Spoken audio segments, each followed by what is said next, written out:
So, thank you all for joining us here for this study of Romans. I'm really excited. I mentioned a few times for those of you that are here in person now that this is a book that I've taught several times before in different settings. Just want to find it really interesting for a lot of reasons, and some of them we'll talk about tonight.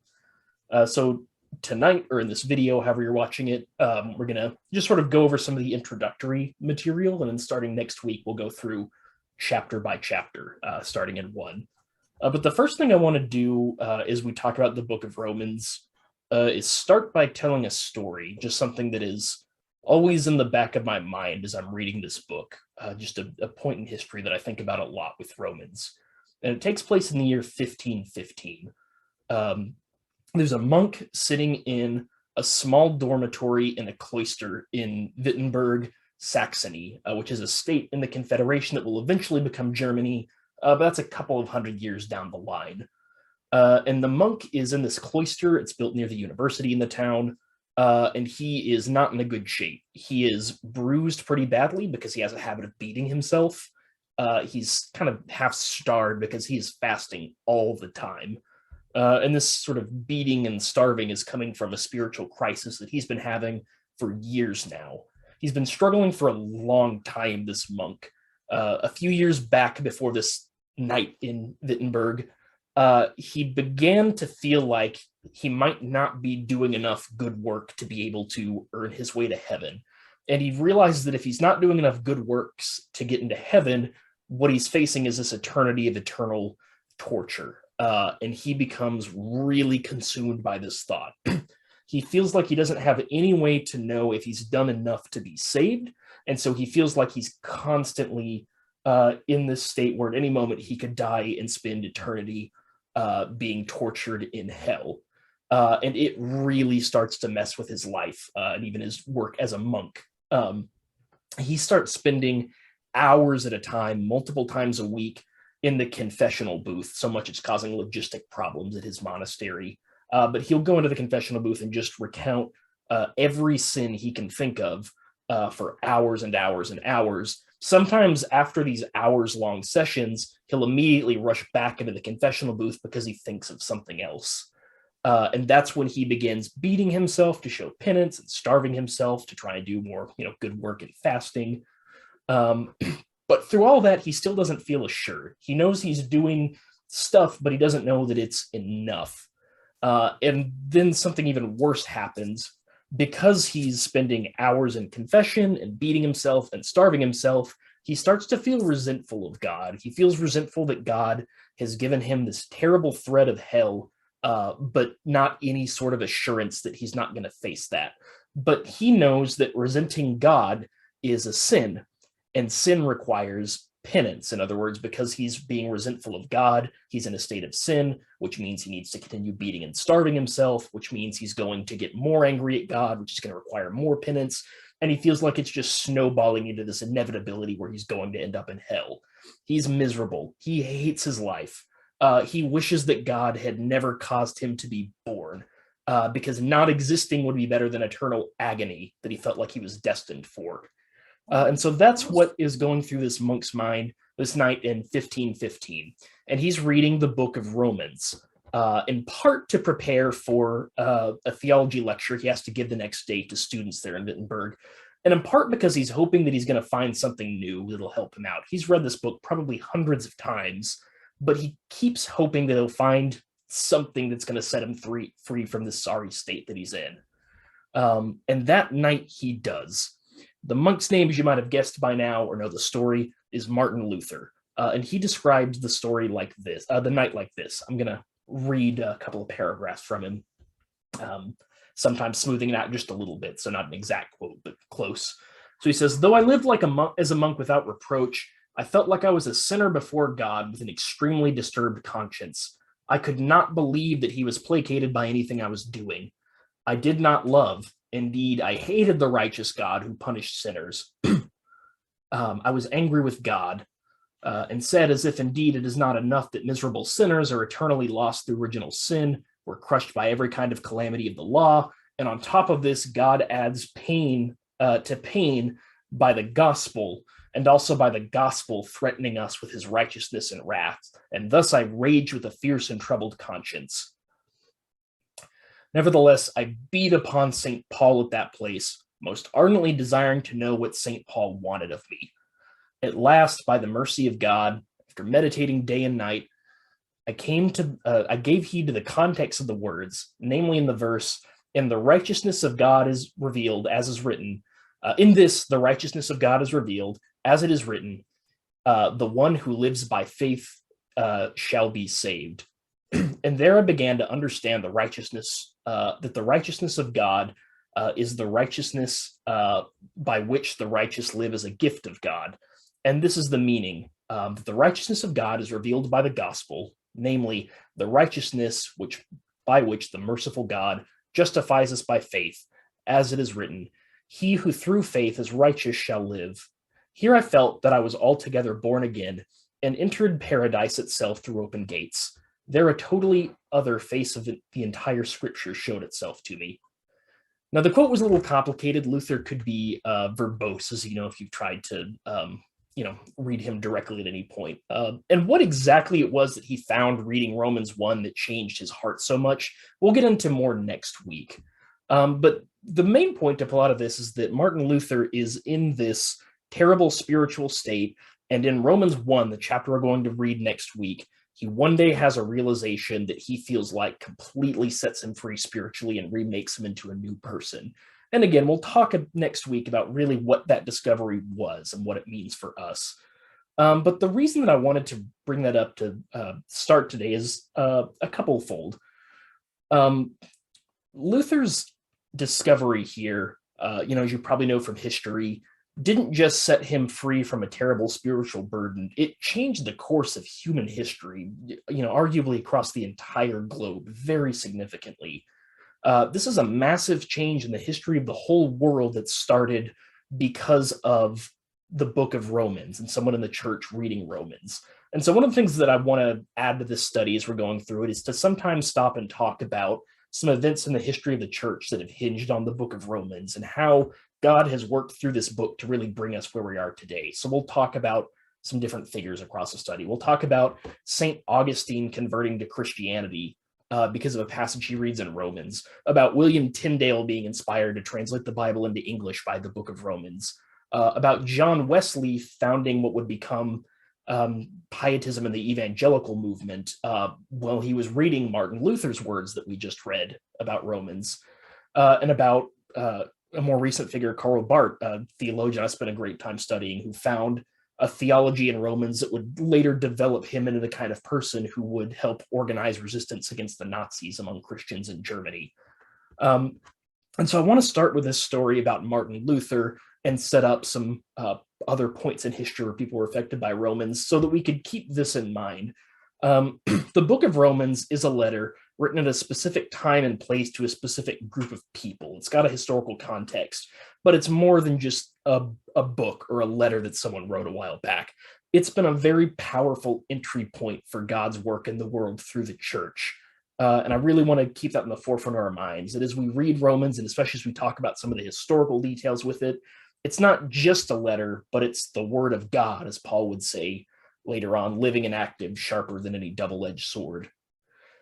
But of course, Romans also doesn't fall directly out of heaven with, study notes and a nice map and leather binding and all of that. It was written at a certain time for a certain reason. And I think that understanding how and why it was written can help us better understand what God is telling us through it. And it's an interesting point because with the book of Romans, we actually know more about how it was written than almost any other book in the New Testament. And so I want to transition there to talk tonight about the context the book of Romans was written in and how it affected what the letter has to say. So the book of Romans was written somewhere around and probably in the year 57 AD, probably in the spring, while Paul was staying in Corinth for a year and a half. You might remember this from our Acts study. He stays there for a while he's preparing to go to Jerusalem for the last time. He's in Corinth for a year and a half. We know the years from that, and that's what we can pretty comfortably say right around 57 is when Paul's in Corinth, and that's probably when he writes the letter. So 57, we got a nice kind of likely date that it was composed. Um, and Paul is staying in the city of Corinth. So he writes this letter to the church in Rome, and he sends it with Phoebe, who is a citizen of Corinth and the leader of their church there. Now, Phoebe is an interesting character. If I recall correctly, she's briefly mentioned in Acts as being a leader in Corinth, but I could be wrong. I should have double checked that before we started. But we know from the book of Romans, when Paul writes at the end of the letter about her, that she's a leader in Corinth. He calls her two things. He gives her two titles. Phoebe is a deacon. Now, deacon doesn't always mean the same thing in the early church as it does for ours.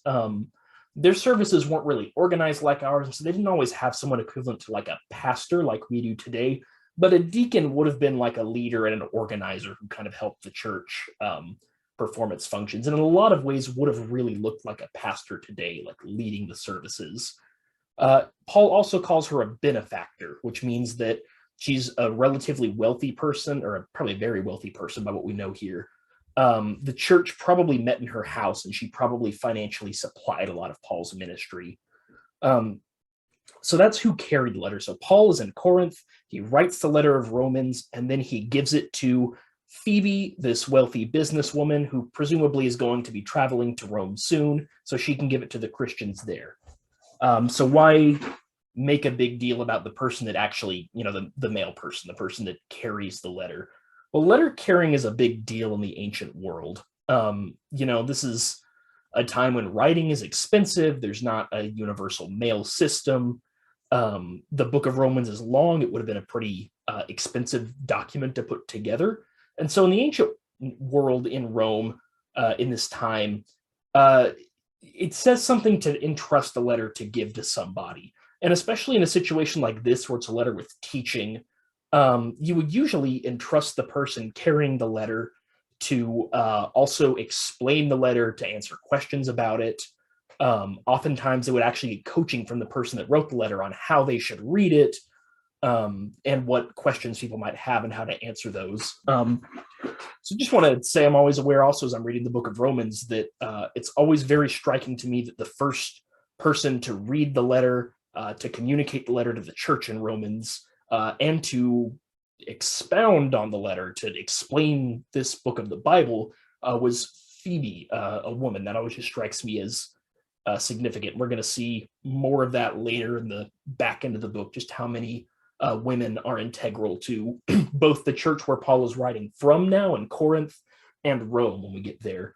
But Phoebe is going to bring and read and explain this letter to the church in Rome. So what do we know about that place? Well, the church in Rome, as you may know, wasn't founded by Paul. We don't have exact information about when or how it was founded, although Acts 2 implies that it's founded by Jews in Jerusalem who were from Rome but coming to Jerusalem to do Passover, and were there when Pentecost happened. So that's probably what happened there. Some people from Rome were in Jerusalem at Pentecost. They go back, they start the church. But this is the only one of Paul's letters that's written to a church he didn't start. It started separate of him, and he's never been to it. He apparently knows some people there. He's traveled for a while with two people from the Roman church, Priscilla and Aquila, but he didn't start it, and he hasn't been there. So we'll talk about why he wrote it in just a minute, but first to get a better picture of the church itself. So the church in Rome is at least 5 different house churches. And we know this because, like I said, at the end of the book, Paul goes into a lot of detail about who he knows there and what he knows about them to sort of make a good impression with them. And that's really useful information for reconstructing what did this community look like. So from the end of the book, we know that it is at least 5 connected churches meeting people's houses. At this point in the church's history, there aren't buildings for churches yet. The main book that I'm using tonight for this information, which if anyone's interested, is Scott McKnight's book, Reading Romans Backwards. He has an estimate that there are probably about 100 Christians in Rome based on what Paul says at the end. Without getting too technical, he's basing that on the number of people that Paul mentions and also how he uses words like household and residence. That he thinks that there are about 100 Christians in Rome in 57 when Paul writes this. And Rome is a city of probably around 1 million people. That makes Christianity 0.0001% of the population. Or if my math is correct, that's 0.1% of 0.1%. So a tiny, insignificant minority. The church names that Paul talks about at the end have this combination of Greek and Roman and Jewish names. We know it's a pretty ethnically and culturally diverse church, which is part of why Paul's going to need to write this letter because of an event that had happened. Now, we talked about this in Acts, and we'll talk about it again here because it's really relevant in Romans. Sometime around the year 49, the Emperor Claudius issued an edict expelling all Jews from Rome. So that's 8 years before we think this book is written. All Jews are kicked out of Rome. And according to Acts, that's how Paul meets Priscilla and Aquila. They were Jewish Christians in Rome who were kicked out when this edict came. And interestingly, we have some history in Rome from around this time that talks about this event that says that the reason the Jews were kicked out is there were disputes breaking out again about someone or something that the Romans called Chrestus, that almost certainly, them not really understanding Christ or knowing what that is, they don't get the name quite right. But for the Jews in the city to be having arguments breaking out about this Chrestus fellow, it seems like in Rome, tensions between the Jewish and the traditional Jewish and the Christian community and the Jews in that got intense enough that the emperor, not really bothering to figure out what was going on, just kicked all Jewish people out of Rome. So the church in Rome, we said, had been founded by Jews, probably ones that were at Pentecost. And then they all get kicked out from this edict. But then a couple of years before, probably 4 years later, based on what we have, the edict lapsed when Claudius leaves power and the Jews are able to come back into Rome. And you can see probably how this really makes a change in the culture, that you have a church that is founded by Jewish Christians that probably has a few Gentile Christians in it participating. But then all Jewish people get kicked out of Rome, meaning that it's only the Gentiles left in the church, and the church is growing. And so when the Jewish people are allowed back into the city, the Jewish churches with a few Gentiles in them are now Gentile churches with a few Jewish people in them. And as we're going to talk about as we go on, this creates some tensions and even some theological problems that Paul is going to write to them and try and address. So that kind of gets on to why Paul is writing this letter in the first place.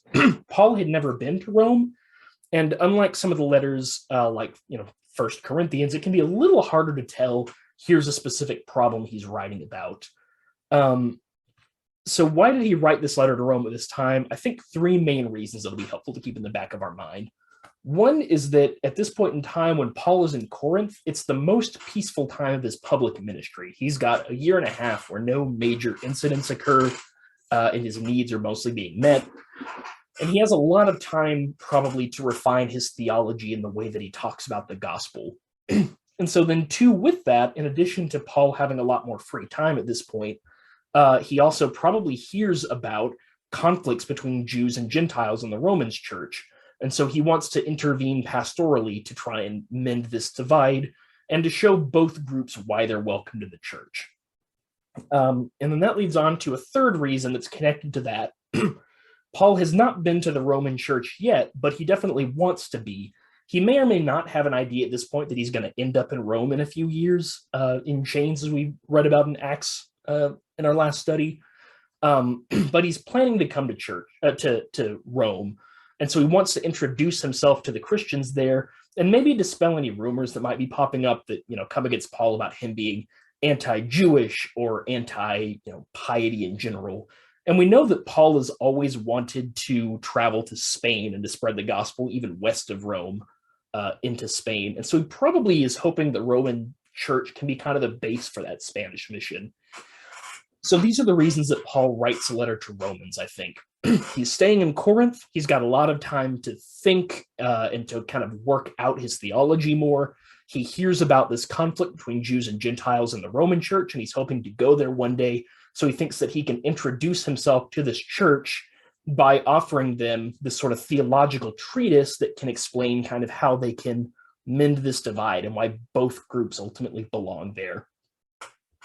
And so that leads us into kind of the major themes of the book of Romans. And we're going to talk about these as we go on. The big themes is sort of, if Romans ever starts to feel kind of overwhelming or like it's hard to tell where this is going, these are sort of three things you can think back to, that this is what Paul is trying to communicate in this book. So the first is that justification by faith alone is the theological basis for unity in the church. So if Paul is concerned with this divide between Jewish and Gentile Christians, he sees this idea that we're justified purely through faith, not by works of the law or own righteousness, but by Christ's work and our faith in that. He thinks that that's going to be kind of an antidote to this separation that's happening in the church. And it might not seem immediately obvious how that's going to happen, but I think as we start to read the book, you'll see how those things relate, how this idea of being justified by faith leads to unity between these different groups in the church. And so a second theme with that similar is the relationship between Jews and Gentiles, and really specifically what it can teach us about God's saving work. So what does Christ's work mean for Jews, and what does Christ's work mean for Gentiles? How are those things different, and how do they overlap?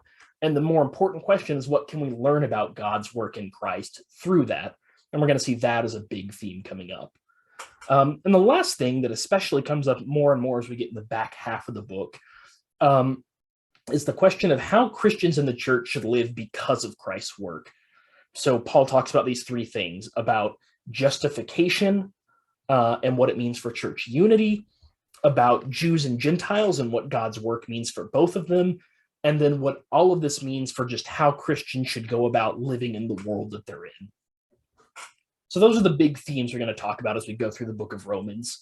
And they kind of break out nicely among the different sections of the book. So again, if you're trying to orient yourself in Romans, I like to split Romans up into three parts: 1 through 8, 9 through 11, and 12 through 16. So we're going to go chapter by chapter for the most part, but this is sort of the outline that I keep track of in my head. That 1 through 8 is really the theological treaty that a lot of us think of when we're talking about Romans, where Paul talks about sin and how universal it is, and what God has done to overcome it, and specifically the way that God's work to overcome sin is consistent with everything God taught in the Old Testament.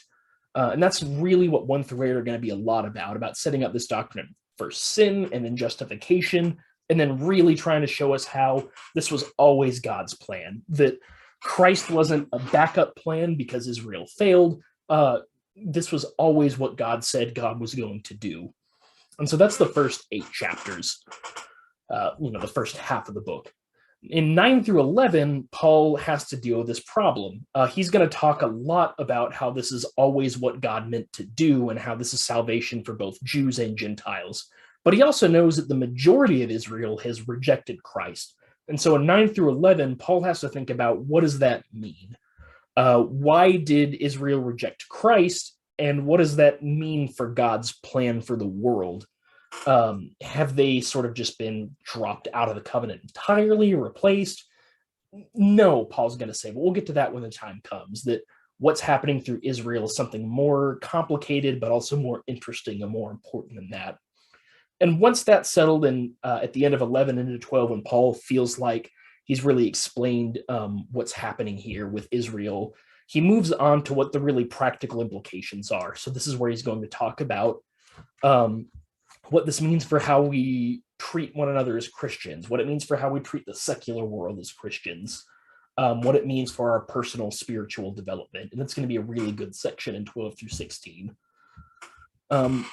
So this is kind of my broad overview of Romans, that Romans is a book written by Paul that is, for one thing, trying to heal a divide between Jews and Gentiles and a congregation that has a unique history, but also taking the opportunity to really lay out the gospel, sort of with a capital G, and what that means. And the shape that that's going to take is a lot of concern with justification. In other words, what is sin, and then how do we deal with sin? And that's really going to be what this book is about. Not only how do we sort of become saved, but also what do we do with that then? So I'm really looking forward to this study. Thank you all who are here live. Thank you all here who are going to be watching later. Next week, we'll start in chapter 1, and I'm really looking forward to it. So thank you all again for being here.